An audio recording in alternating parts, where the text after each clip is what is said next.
Let's talk about how to graph a logarithmic function. The easiest way to graph a log function that's something other than base 10 is to rewrite it in exponential form. So I have done that already.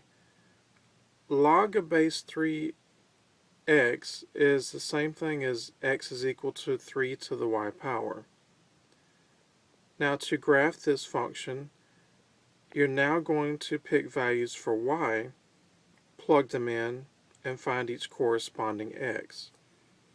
So, like we did for x, usually, we can pick anything now we want to for y.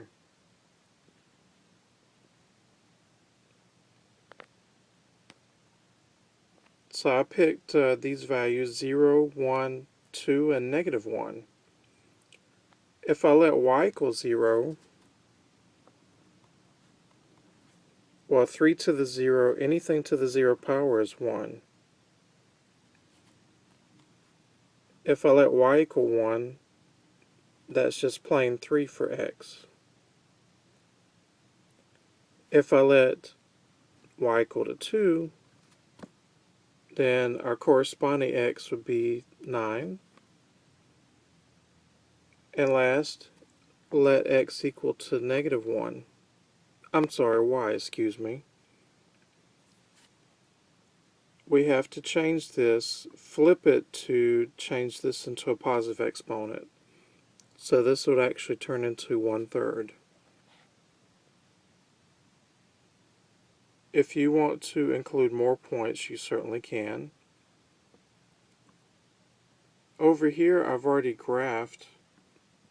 plotted our points and graphed the line.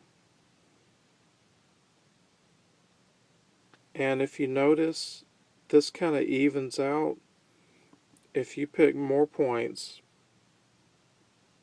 it will never reach 0. It'll just kind of even out here. And I apologize, one of our points is off the graph, but it's over here at 9, 2. So again, if your function is in logarithmic form, change it to exponential form usually, so you can generate some points and easily draw the graph.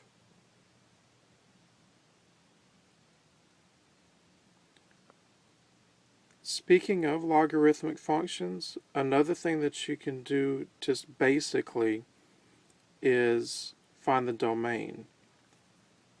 Again, review your basic logarithmic and natural log properties. By definition, a log or natural log can never be equal to 0. That's undefined. Let's look at this first function. We're given this particular logarithmic function, and we need to state the domain. Well, what will make the inside part equal to 0? Correct, when x is equal to 5. We cannot use 5 because that will make the inside part 0, and we just said log of 0 is undefined. So the domain, you can plug in anything that you want to, so long as it's greater than 5.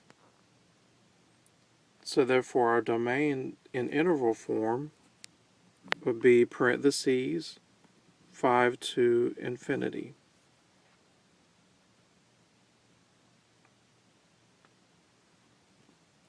Let's look at a natural log function and find its domain.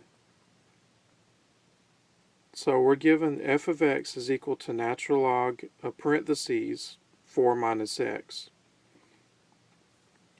Again, think about what would make the parentheses part 0.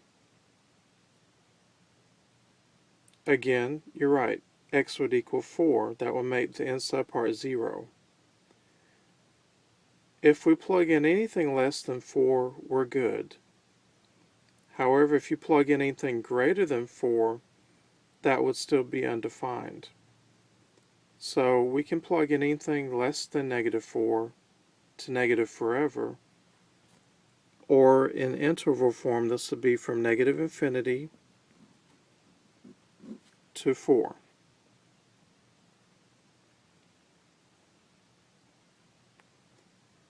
Again, review your properties for log functions, log properties, and natural logarithmic properties.